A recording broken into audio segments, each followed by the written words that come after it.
उत्तर महाराष्ट्रातील जनतेच्या हक्काची एकमेव वृत्तवाहिनी जागर जनस्थान। जागर जनतेचा, जनतेसाठी सर्वसामान्यांच्या हक्काचा आवाज, जागर जनस्थान।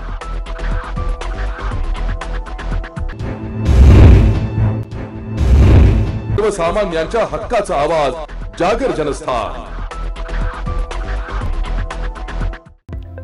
उकाड्याने हैराण झालेल्या नागरिकांना मोठा दिलासा मिळणार आहे, कारण चातकासारखी वाट पाहणाऱ्या मान्सूनची अखेर केरळमध्ये दमदार एंट्री झाल्याची मोठी बातमी समोर आली आहे।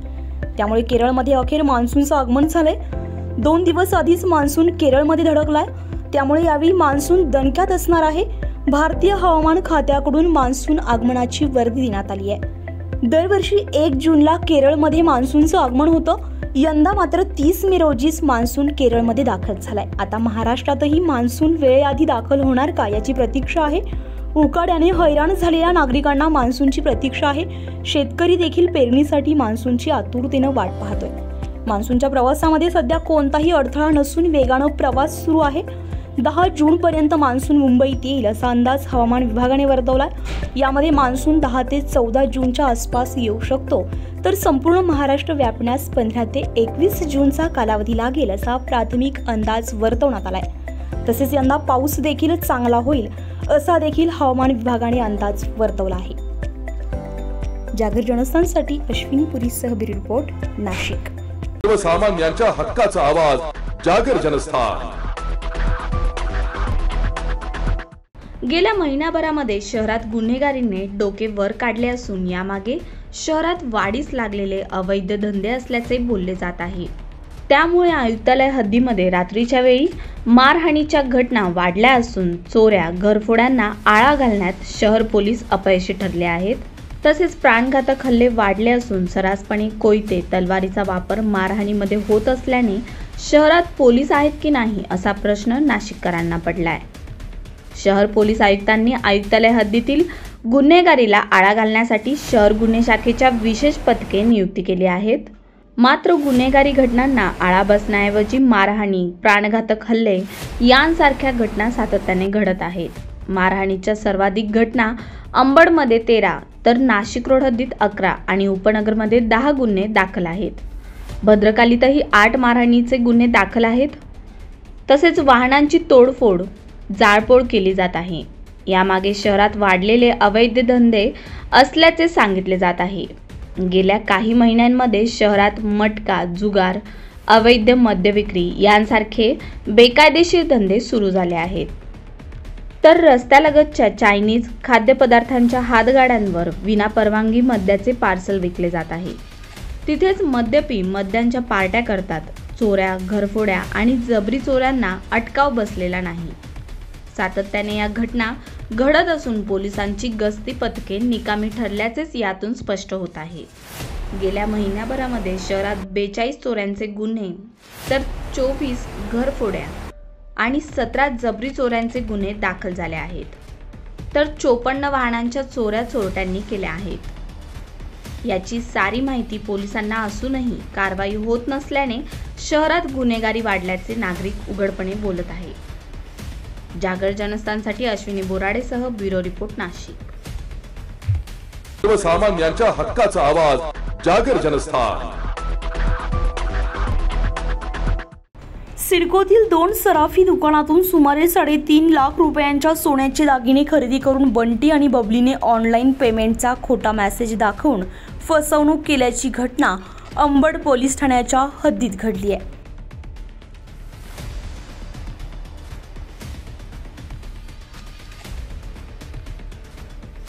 दरम्यान सराफ व्यावसायिकांना गंडा घालणाऱ्या बंडी आणि बबलीचा शोध घेण्याबाबत सिडकोतील सराफ असोसिएशनच्या पदाधिकाऱ्यांनी अंबड पोलीस ठाण्याचे वरिष्ठ पोलीस निरीक्षक दिलीप ठाकूर यांची भेट घेऊन तक्रार अर्ज दाखल केलाय।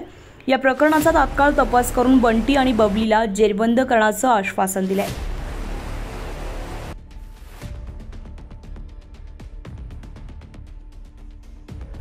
याबाबतची माहिती अशी की उपेंद्रनगर आणि विजयनगर येथील सराफी पेढीमध्ये बिट्टू झा हा नाव बदलून आपल्या पत्नीसोबत सोन्याचे दागिने खरेदी करण्यासाठी आला। यावेळी त्यांनी दोघा वेगवेगळ्या ठिकाणच्या सराफांकडून सुमारे 3.5 लाख रुपये किमतीच्या सोन्याच्या दागिन्यांची पसंती करत त्यांचे पक्के बिल देखील संबंधित दोघा सराफांकडून घेतला।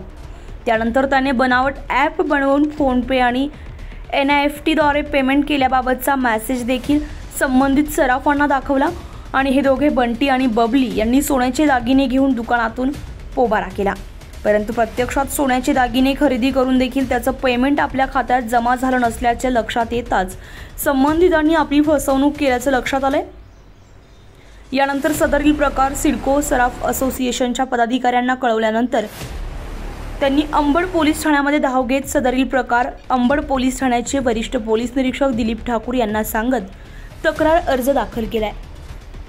दरम्यान सराफ व्यावसायिकांना गंडा घालणाऱ्या बंटी आणि बबलीचा शोध घेण्याबाबत सिडकोतील सराफ असोसिएशनच्या पदाधिकाऱ्यांनी अंबड पोलीस ठाण्याचे वरिष्ठ पोलीस निरीक्षक दिलीप ठाकूर यांची भेट घेऊन तक्रार अर्ज दाखल केला असून या प्रकरणाचा तात्काळ तपास करून बंटी आणि बबलीला जेरबंद करण्याचं आश्वासन दिलंय। जागर जनस्थानसाठी अश्विनी पुरीसह भूषण जैन, नाशिक। सर्वसामान्यांच्या हक्काचा आवाज, जागर जनस्थान। सातपूर पोलीस ठाणे हद्दीतील सातपूर कॉलनीतील मौले हॉल या परिसरामध्ये दिनांक 29 मे 2024च्या मध्यरात्री 4 चाकी वाहनांची तोडफोड केल्याचा धक्कादायक प्रकार पुन्हा एकदा उघडकीस आलाय। गेल्या हप्त्यातच श्रमिकनगर भागातील स्वामी समर्थ केंद्राजवळ काही समाजकंटकांकडून 4 ते 5 वाहनांची तोडफोड करत दहशत माजवण्याचा प्रयत्न झाला होता। त्या प्रकरणामध्ये माजी सभागृह नेते दिनकर अण्णा पाटील यांनी थेट पोलीस आयुक्त आणि गृहमंत्री यांना तक्रार करू असं सांगितलं होतं। सातपूर पोलिसांनी तात्काळ चौकशी करत आरोपींना देखील ताब्यात घेऊन त्यांची धिंड काढण्यात आली होती। कायद्याचा धाक दाखवून देखील असे तोडफोडीचे प्रकार सतत का होतात आणि आरोपींना गुन्हे करण्याचा धाक उरला नाही का, हा देखील गहन प्रश्न या निमित्ताने उपस्थित राहतोय। तसेच काल रात्री झालेला हा प्रकार धक्कादायक असून सातपूर पोलीस या प्रकरणावर काय कारवाई करतात हे बघणं तितकंच महत्त्वाचं ठरणार आहे। जागर जनस्थानसाठी भूषण जैन, नाशिक। सर्वसामान्यांच्या हक्काचा आवाज, जागर जनस्थान। श्री साईबाबा संस्थानचे नवीन दर्शन रांगेमध्ये साई भक्तांच्या सोयीसाठी गुरुवार दिनांक 30 मे 2024 रोजी लाडू प्रसाद विक्री काउंटरचे उद्घाटन मुख्य कार्यकारी अधिकारी गोरक्ष गाडीलकर यांच्या हस्ते करण्यात आले। यावेळी संस्थानचे उपमुख्य कार्यकारी अधिकारी तुकाराम हुलवळे, प्रभारी उपकार्यकारी अभियंता दिनकर देसाई, प्रभारी अधीक्षक शरद डोके, प्रवीण मिरजकर, कृषी अधिकारी अनिल भणगे आणि संस्थान कर्मचारी उपस्थित होते। साईबाबांच्या दर्शनासाठी दरवर्षी कोट्यवधी भाविक जे आहेत ते येत असतात। या ठिकाणी येणाऱ्या भाविकाचं दर्शन व्यवस्थितपणे झालं पाहिजे, त्याचप्रमाणे त्याला चांगल्या रीतीने सुविधा मिळायला पाहिजेत यासाठीचा प्रयत्न जो आहे तो साईबाबा विश्वस्त व्यवस्थेमार्फत नियमितपणे केला जातो। साईबाबांचं दर्शन घेतल्यानंतर भाविक जो आहेत प्रसाद म्हणून लाडूचा प्रसाद या ठिकाणी दिला जातो। वेगवेगळ्या ठिकाणी जे ही प्रसाद देण्याची व्यवस्था आहे। गेट नंबर 1 जे आहे नगर मनमाड रोडवर गेट क्रमांक 1 आहे, त्या ठिकाणी सुद्धा लाडू प्रसाद वितरित केला जायचा। परंतु हे ठिकाण जे हायवेवर असल्यामुळे त्या ठिकाणी भाविकांची मोठ्या प्रमाणावर गर्दी होती। ही गर्दी टाळण्यासाठी नवीन जी दर्शन रांग सुरू झालेली आहे, या दर्शन रांगेमध्येच मागच्या साईडला जे आहे आज नवीन लाडू प्रसाद जो आहे तो वितरणाची व्यवस्था केलेली आहे। त्या ठिकाणी 5 काउंटर जे आहेत ते सुरू करण्यात आलेले आहेत। ही नवीन व्यवस्था सुरू केल्यामुळं गेट नंबर 1 वर जी गर्दी होती ती गर्दी जी आहे ती कमी होईल। भक्तांना सुद्धा जो आहे तो लाडू प्रसाद घेण्यासाठी जे आहे ते व्यवस्था चांगली रीतीने केली आहे आणि त्याचा त्रास बी जो आहे तो कमी करण्याचा प्रयत्न जो आहे तो केला गेलेला आहे। बस। जागर जनस्थानसाठी हेमंत शेजवळ, शिर्डी। सर्वसामान्यांच्या हक्काचा आवाज, जागर जनस्थान। दिनांक 31 मे रोजी एक कर्तव्यवान, न्यायी व मुत्सही राज्यकर्त्या म्हणून आपल्या कामाचा अमिट ठसा संपूर्ण भारतीयांवर उमटविला। पुण्यश्लोक अहिल्यादेवी ओहोळकर यांनी फक्त राज्यकारभार न करता आपल्या कारकिर्दीत त्यांनी सामाजिक सुधारणांना प्रोत्साहन दिले. त्यांच्या विचारांची जोपासना सर्वांनी करावी असे प्रतिपादन राज्याचे अन्न, नागरी पुरवठा व ग्राहक संरक्षण मंत्री छगन भुजबळ यांनी केले. त्यांचं नाव आहे जिथे धर्मस्थळ आहे त्या ठिकाणी अहिल्याबाईचं काही ना काहीतरी काम. मग कुठे त्यांनी घाट बांधलेत, कुठे धर्मशाळा बांधल्या, मंदिरं बांधलीत, अनेक गोष्टी. नाशिकवर त्यांनी जे आज आलेलं आहे की आपल्या नाशिकवर त्यांनी काय काम केलं.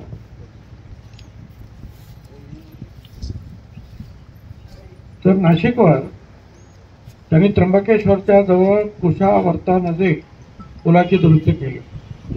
सप्तशृंगी गडावर धर्मशाळा बांधली. त्र्यंबकेश्वर ज्योतिर्लिंग देवस्थानाचा जीर्णोद्धारामध्ये सुद्धा त्यांचा मोलाचा वाटा होता. त्या देवस्थानाच्या पूजेसाठी तीर्थपुरोहिताची नेमणूक केली. जमिनी व तलावांची व्यवस्था, मोती तलावाची उभारणी, नाशिकला गोदाकाठचे अहिल्याराम व विश्वेश्वर मंदिर, मल्हारराव होळकरांच्या उपराजधानीचे गाव असणाऱ्या चांदवडच्या तांबकडा कड्यावरील श्री रेणुका मंदिर, कार्तिकेश्वर महादेव, कृष्ण मंदिर, मारुती मंदिर, विठ्ठल मंदिराची उभारणी, चांदवडला होळकरांचे 2 वाडे, 4 बारवा, विहिरी, तलावाची उभारणी आहे. कुशावर्त कुंड होळकर सरकारचे फडणीस श्री रावजी पारनेरकर यांनी बांधले आहे. सप्तशृंगी गडावर शिवालय कुंड, दगडी धर्मशाळेची अहिल्याबाईंनी उभारणी केली. तर आपल्या नाशिकमध्ये त्यांनी एवढं काम केलेलं आहे की आपल्याला सुद्धा माहीत नसतं की अहिल्याबाईंनी काय काय काम केलं. एवढी कामं एका नाशिकमध्ये त्यांनी केलेलं आहे. येवला अंगणगाव येथील पुण्यश्लोक राजमाता अहिल्यादेवी ओहोळकर घाट येथे राजमाता अहिल्यादेवी ओहोळकर जयंती उत्सवाचे आयोजन करण्यात आले होते. त्यावेळी ते बोलत होते. यावेळी पदाधिकारी व कार्यकर्ते उपस्थित होते. जागर जनस्थानसाठी सचिन वखारे, येवला. सर्वसामान्यांच्या हक्काचा आवाज, जागर जनस्थान.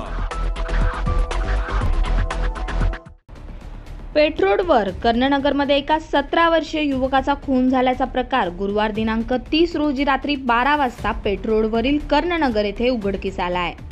आशिष दशरथ रणमाळे, वय 17 असे या खून झालेल्या मुलाचे नाव आहे.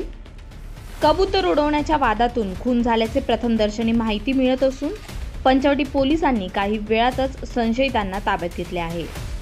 पोलिसांनी दिलेली माहिती अशी की कर्णनगर पेठरोड येथे राहणारा आशिष रणमाळे हा घराच्या बाहेर उभा असताना 4 ते 5 संशयितांनी त्याच्यावर अचानक हल्ला केला.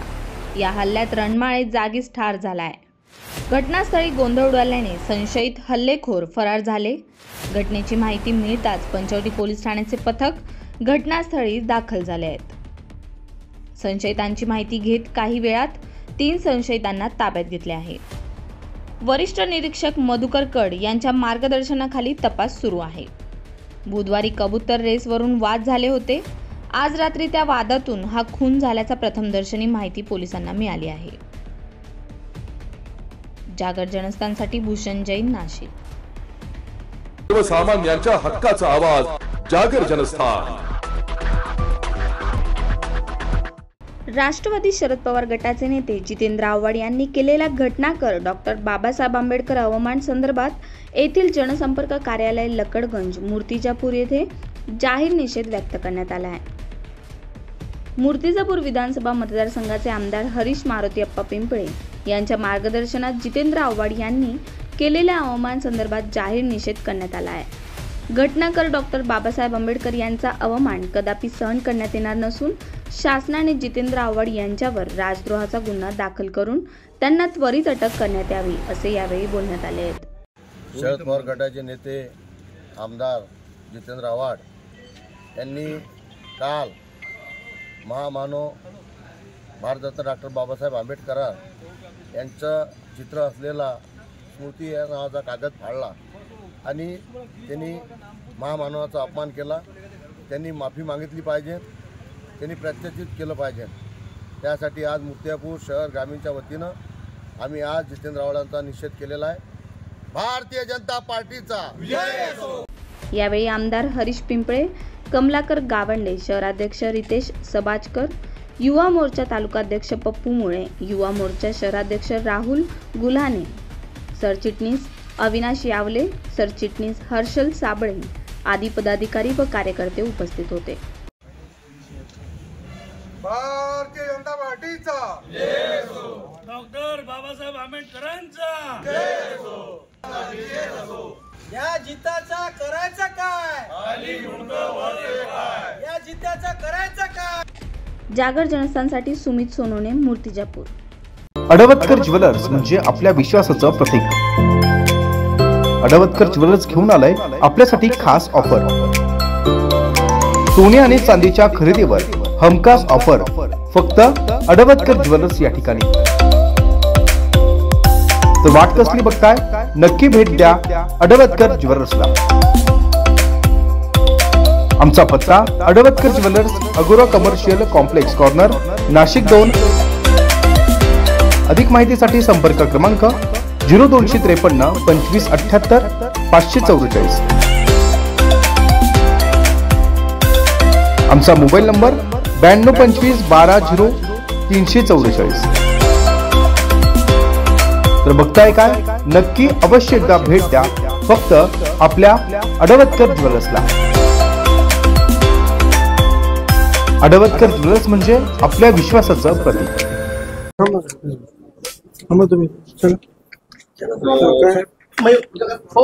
अरे थांब ना साहेब, काय जरा तिकडे काय चाललंय त्यांचं, काय चाललं ते झालं का, रेडी का?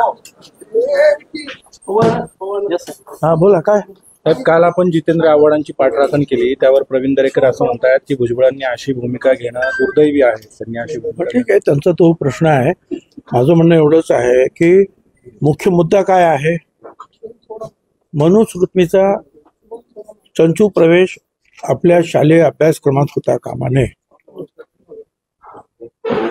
त्याच्यावर थ्रस द्या ना, त्याचा निषेध करा, त्याचा विरोध करा. आणि हरकत नाही, तुमचं ते विरोधक आहेत आपल्या काय जितेंद्र आव्हाड, तर करा त्यांचा निषेध, आमचं काय म्हणणं नाही. परंतु पहिल्यांदा त्या मनुस्मृती आमच्या याच्यात नको, शालेय अभ्यासक्रमामध्ये हे सांगा. त्या मनुस्मृती ती जाळा जी बाबासाहेब आंबेडकरांनी जाळली. मग ठीक आहे, फक्त विरोधासाठी विरोध नाही. आमची जी आयडियोलॉजी आहे फुले शाहू आंबेडकरांची, मनुस्मृतीच्या विरुद्ध उभं राहणं, आणि त्याच्यासाठी जो जो उभा राहील त्याच्या हातून एखादी चूक झाली तर आम्ही सांगतो झाली चूक. परंतु इथून जर मनुष्य जर मुंबईवरून तो तिकडे गेलेला आहे कुठे त्या चौदार तळ्यावर, आणि त्याच्यावर ते सुवर्णनाथ चिटणीसचे जे आहेत नातू पण आहेत तिथे, आणि त्याच्यामध्ये चुकून ते झालं. परंतु त्यांच्या पाठीमागे भावना होती की मनुस्मृती ही जाळणे आहे. तुम्ही मनुस्मृतीच्या विरुद्ध भूमिका घ्या. मनुस्मृती जेव्हा तुम्ही स्वतः जाळाल त्यावेळेला. धन्यवाद. मागच्या 1-2 दिवसामध्ये आपण ज्या पद्धतीने वक्तव्य करतात, म्हणजे मनुस्मृतीचा विरोध असेल किंवा विधानसभेच्या जागांबाबतचे आपले जे वक्तव्य होते, आपण नाराज आहात? मी नाराज बिराज काय नाही. मी फुले शाहू आंबेडकरांचा समता परिषदेचा पाईक आहे, आणि मी ह्या अशा गोष्टींमध्ये जे आहे मी स्पष्टपणे बोलतो. खोटं बोलणं मला जमत नाही. काय विरोधासाठी विरोध मी करू शकत नाही. राज्यसभेवर देखील अरे राज्यसभा वगैरे थोडा, लोकसभेला मी सांगितलं की मला नको आहे म्हणून, तर राज्यसभेचं काय ते बघू. ते बरं तुम्ही देणार असाल तर मला तुम्हाला विचारतो, तुमच्यापैकी कोण देत आहे मला राज्यसभेत, मग आपण चर्चा करू. चला साहेब, मराठा समाजाच्या ज्या योजना आहेत त्यांच्या प्रसिद्धीसाठी राज्य सरकारनं 26 कोटी रुपये. ठीक आहे, मी त्याचा तो भाग आणखी वेगळा. आता आज अहिल्याबाई होळकरांना आपण आदरांजली अर्पण करणं हे तुमचं माझं पहिलं काम आहे. आणि हे मी तुम्हाला सांगतो, त्या मनुस्मृतीत असं लिहिलेलं आहे की स्त्रियांना कुठलाच अधिकार नाही. तो शिक्षणाचा तर नाहीच, मग तो उच्चवर्णीय जरी महिला असेल त्याला सुद्धा शिक्षणाचा अधिकार नाही. ती पतीच्याच आज्ञेत राहिलं पाहिजे. ती स्वतंत्र राहू शकत नाही, स्वतंत्र धनसंचय करू शकत नाही. आता या पार्श्वभूमीवर आज अहिल्याबाई होळकरांचं कर्तृत्व जे आहे, आपण जे आहे त्याच्याबद्दल गोडवे गायचे आहेत की हे सगळं जे आहे मनुस्मृतीला बाजूला ठेवून आमची मग झाशीची राणी असेल, आमच्या जिजामाता असेल, सावित्रीबाई फुले असतील, अहिल्याबाई होळकर असतील, अगदी आतापर्यंत ज्या आहेत आमच्या ह्या इथं ज्या भगिनी आहेत राजकारणामध्ये आहेत त्या असतील, त्या सगळ्यांनी जे आहे त्या मनुस्मृतीच्या विरुद्ध जाऊनच जे आहे ना त्या देशाची समाजाची सेवा केलेली आहे. साहेब हे लक्षात ठेवा आणि आता बाकीचं राहू द्या. देवींचाच विषय होता सर्वसामान्यांच्या हक्काचा आवाज जागर जनस्थान. भुसावळ शहरातील दुहेरी हत्याकांडाने जळगाव जिल्हा हादरून गेलाय. बुधवारी रात्री माजी नगरसेवक संतोष बारसे आणि त्यांचा मित्र सुनील राखुंडे यांच्यावर अंधाधुंदपणे गोळ्या झाडून दोघांची हत्या करण्यात आली होती. या प्रकरणी मुख्य आरोपीला नाशिकमधून अटक करण्यात आली आहे. भुसावळ शहरात बुधवारी रात्रीच्या सुमारास कारमधून प्रवास करणारे माजी नगरसेवक संतोष बारसे आणि त्यांचा मित्र सुनील राखुंडे यांच्यावर अंधाधुंदपणे अज्ञात इसमांनी गोळीबार केला होता. यामध्ये दोघांचाही मृत्यू झाला होता.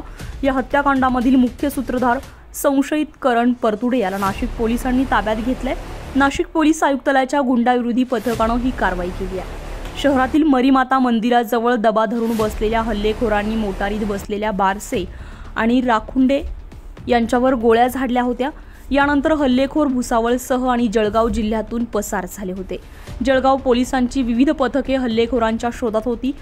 8 संशयितांपैकी एकाला भुसावळमधून तर दुसऱ्याला धुळे जिल्ह्यातील साक्रीमधून पथकानं ताब्यात घेतलं होतं. गोळीबार करणारा मुख्य संशयित हल्लेखोर हा मात्र फरार होता. त्यालाही गुंडाविरोधी पथकानं गुप्त माहितीच्या आधारे अटक केली आहे. त्याची अंगझडती घेतली असता कमरेला त्याने 2 गावठी पिस्तूल लावलेले आढळून आले. तसेच त्याच्या ताब्यातून 5 जिवंत काडतुसे देखील पोलिसांनी जप्त केली आहे. अटकेनंतर त्याच्याकडून 2 गावठी कट्टे, मॅगझिन, 5 जिवंत काडतुसे जप्त करण्यात आली आहे. जागर जनस्थानसाठी भूषण जैन, नाशिक. कोर्टामध्ये आले होते, कोर्टानं काय नक्की निर्णय दिलेला आहे? 2013 प्रकरण होतं, मात्र तुम्हाला कोर्टानं वॉरंट पाठवलं, तुम्ही आज कोर्टामध्ये हजर झाला. काय सांगितलं? नाही, कायद्याचा पेक्षा मोठा कोणी नाही, कायद्याचा सन्मान केला पाहिजे. तारीख होती त्या तारखेसाठी माननीय न्यायालयाचा सन्मान आपण केला पाहिजे. कायद्यापेक्षा मोठं कुणी नाही, त्यामुळं तारखेसाठी आलो, बस एवढं. विषय काय होता? आरोप काय होते? नाही, आरोप काय नाहीये. न्यायप्रविष्ट मॅटर आहे, न्यायदेवता न्याय देईल. फक्त आज एवढंच होतं, तारीख होती, मी हजर राहिलो. कायद्यापेक्षा कोणी मोठा नाही, नाचण्याचं काही कारण नाही, आलं पाहिजे म्हणून आलो. आता आरोप अगोदरच कसं म्हणणार आहेत आपण? मान्य न्यायालय बसलं, न्याय देईल.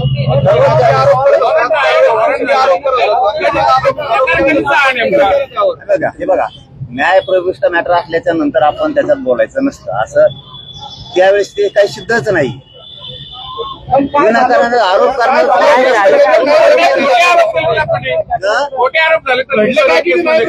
हे बघा, आता न्यायालयात आहे म्हणून मी त्याविषयी बोलायला. खोटं आहे हे सगळ्यांनाच माहिती आहे. आता एक मात्र खरं आहे, कुंकड सापडत नाही म्हणून काय याच्यात सापडायचं की काय सरकारला? असंही काय असू शकतं. पण न्यायदेवता न्याय करत.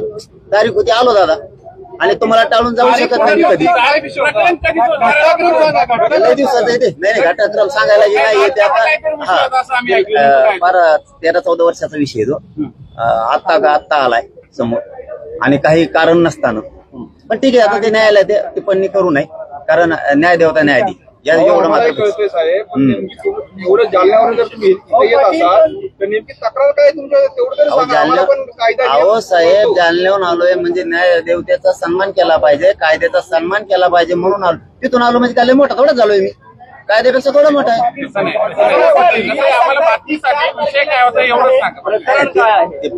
पूर्वीच नाटकाचाच येतो विषय, परंतु न्यायदेवता आता न्याय करेल तिथं.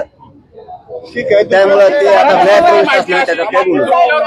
आरोप नाहीये, फक्त त्या दोघांनी म्हणून तुम्हाला बोलवलं असं काहीतरी. अगदी बरोबर, पण ते आता तारीख होती, मी आलोय त्याच्यावर मध्ये असल्यामुळे आता मला मी काहीच बोलत नाही. न्याय म्हणजे खरोखरच न्याय करत आहे. मराठा समाजाच्या राज्य सरकारनं 26 कोटी रुपये मंजूर केलेत.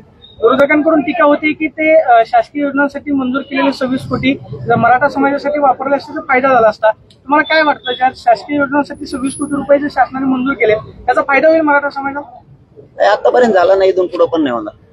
त्यांना त्यांची बाजू दाखवायची. समाजाची नाराजीची लाट मराठ्यात पसरली आणि दलित बांधवात पण मुस्लिम बांधवात पण बाराबोलीदारांमध्ये जी लाट पसरली ती लाट थंड करायसाठी काहीतरी बहाणा बनवायचा म्हणून कुठंतरी जाहिराती द्यायच्या. पण हे कुठाने करण्यापेक्षा मराठ्यांचा हक्काचं आरक्षण आहे, मराठा आणि कुणबी एकच हे सिद्ध झाले, देऊन टाका ना. बीडमध्ये प्रचंड जातीवादाचं तुम्ही बघितलंय, तुम्ही स्वतः आवाहन केलं होतं. परत एकदा काय आवाहन कराल दोन्ही समाजाला, कारण विनाकारण वातावरण खराब होतं. आता थंड झालंय, परंतु दोन्ही समाजाला आव्हान आहे की आपण शांत राहा,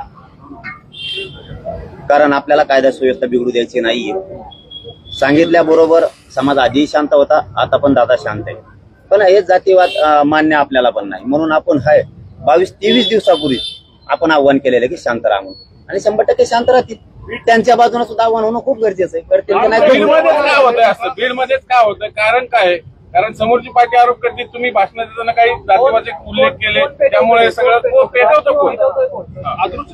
मी आतापर्यंत बोललो नाही, जातीविषयी एक शब्दही बोललो नाही. प्रामाणिकपणानं तुमच्या समोर मी माझी बाजू हमेशा मांडलेली.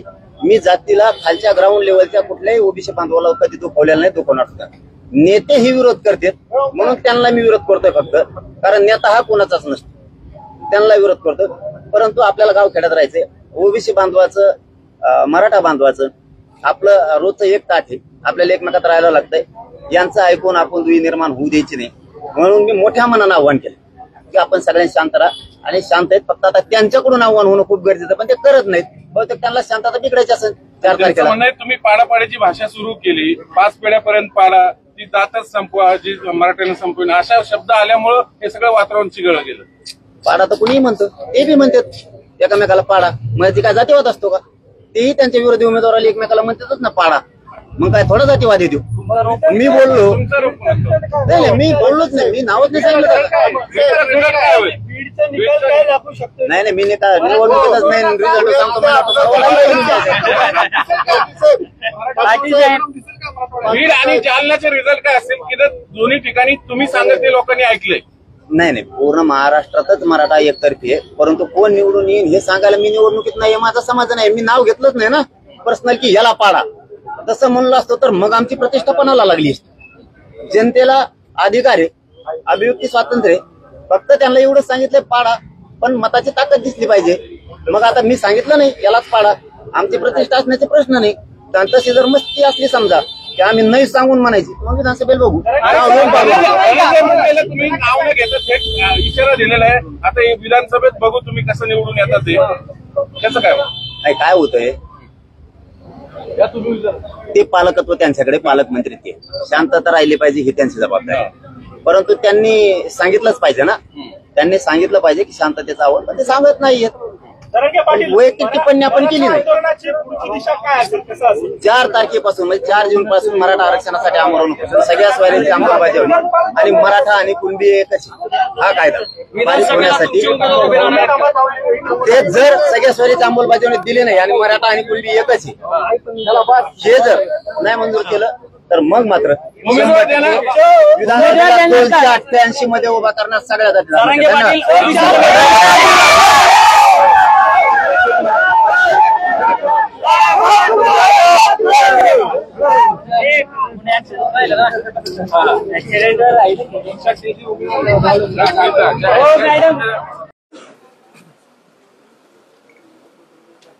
शिवराज्याभिषेक समितीच्या वतीनं 2007 पासून शिवराज्याभिषेक सोहळा सुरुवात झाला.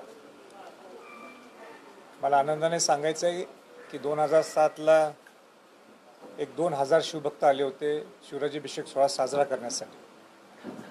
मागच्या वर्षी शिवराज्याभिषेक सोहळ्याला 6 जूनला 5 लाख लोकांनी उपस्थिती लावली. 2023ला 350वा शिवराज्याभिषेक दिनची सुरुवात झाली आणि ह्या वर्षी 350वा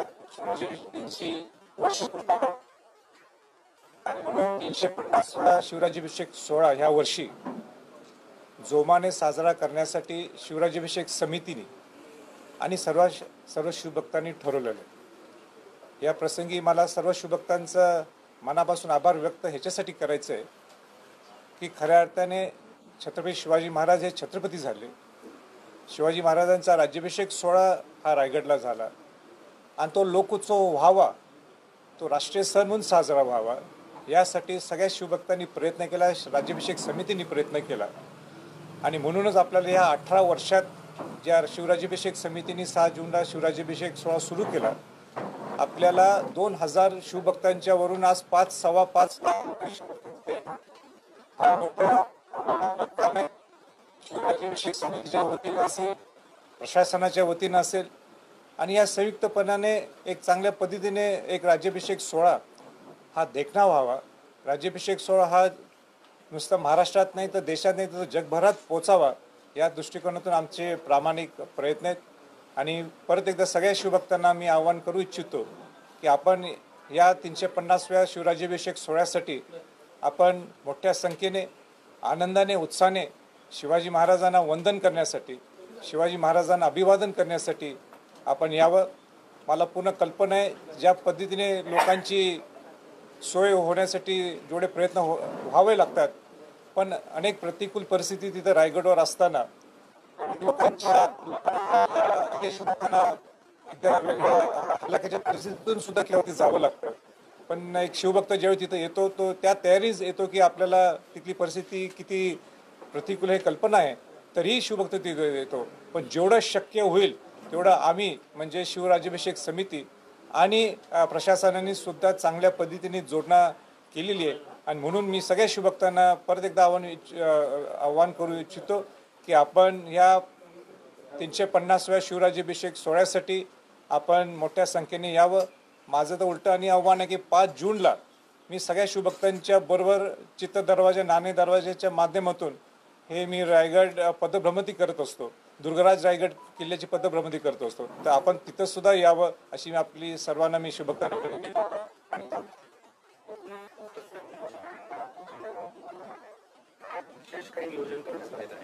नाही, यावेळी मला आपल्याला वाटतं शिवराज्याभिषेक समितीने सगळ्या विषय सविस्तर सांगितलेले आहेत. पण त्यात मी सांगणं काही बरोबर नाही. मी जास्तीत आव्हान करू इच्छितो. मला वाटतं अध्यक्ष आपण बोलले का संपूर्ण यंत्रणा सज्ज आहे, काही काळजी करण्यासारखं नाही आहे.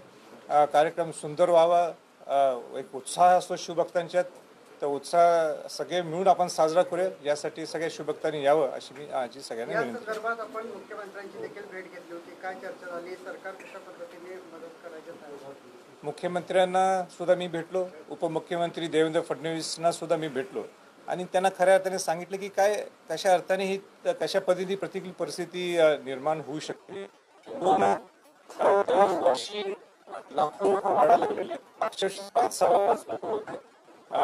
मला आनंदाने सुद्धा सांगायचं की प्रशासनाने सुद्धा सकारात्मक दृष्टिकोन घेतलेले, मुख्यमंत्र्यांनी उपमुख्यमंत्र्यांनी सुरू केलेले आणि यासाठी सगळे प्रयत्नशील आहेत.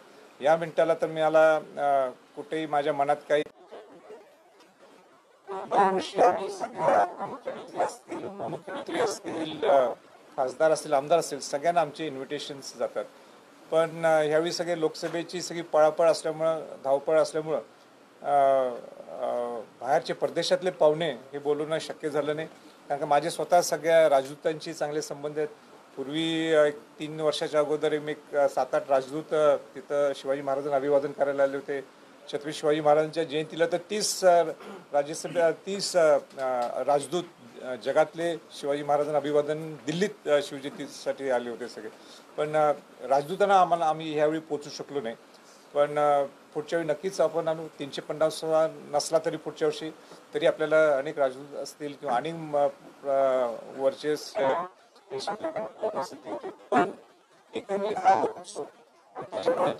इच्छा तिने सगळ्यांनी यावं. देशातून सगळे शिवभक्त येतात, परदेशातून सुद्धा अनेक शिवभक्त तिथं नुसतं शिवाजी महाराजांना अभिवादन करण्यासाठी येतात. आणि म्हणून खऱ्या अर्थाने हा शिवराज्याभिषेक सोहळा हा लोकोत्सव झालाय असं म्हटलं तर काही चुकीचं होणार. राजे, हा 350वा शिवराज्याभिषेक सोहळा होतोय. 4 जूनला निकाल देखील लागणार आहे. संभाजीराजे म्हणून तुमच्यासाठी हा शिवराज्याभिषेक सोहळा किती महत्त्वाचा आहे? नाही, मी राजकारण आणि हा सोहळा केव्हाही मिक्स केलेला नाही आणि करणार सुद्धा नाही. 4 तारीख ही वेगळी आहे आणि 5 आणि 6 हा रायगडचा शिवराज्याभिषेक सोहळा हा वेगळा आहे. शिवराज्याभिषेक राजकारण केव्हा तरी थांबू शकते, पण शिवराज्याभिषेक सोहळा हा थांबणार नाही. आणि म्हणून माझं या प्रसंगी इतकंच आव्हान आहे, जितकं 4 जून माझा महत्त्वाचा असेल, पण सगळ्यात जास्त हा शिवराज्याभिषेक सोहळ्याच्या माध्यमातून हा शिवराज्याभिषेक सोहळा सुरू केलेला आहे, जेणेकरून शिवाजी महाराज खऱ्या अर्थाने त्यांचा उद्देश काय होता, शिवाजी महाराजांनी आपलं स्वराज्य, हिंदवी स्वराज्य आपल्यासाठी का निर्माण केलं, हे या शिवराज्याभिषेक सोहळ्याच्या माध्यमातून आम्ही दाखवण्याचा रुपये समाजासाठी दिले.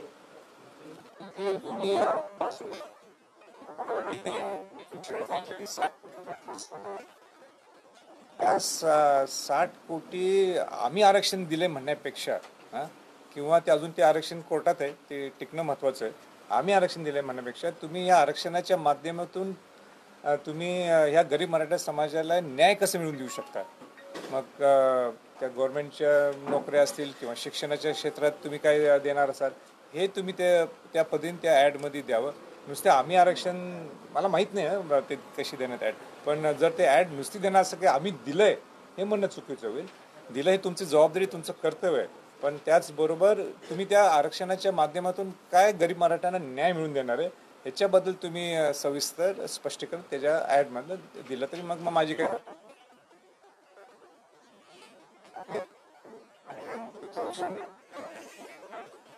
झाली तर ठीक आहे. अडवतकर ज्वेलर्स म्हणजे आपल्या विश्वासाचं प्रतीक. अडवतकर ज्वेलर्स घेऊन आलंय आपल्यासाठी खास ऑफर. सोने आणि चांदीच्या खरेदीवर हमखास ऑफर फक्त अडवतकर ज्वेलर्स या ठिकाणी. तर वाट कसली बघताय, नक्की भेट द्या अडवतकर ज्वेलर्सला. आमचा पत्ता अडवतकर ज्वेलर्स, अगोरा कमर्शियल कॉम्प्लेक्स कॉर्नर, नाशिक 2.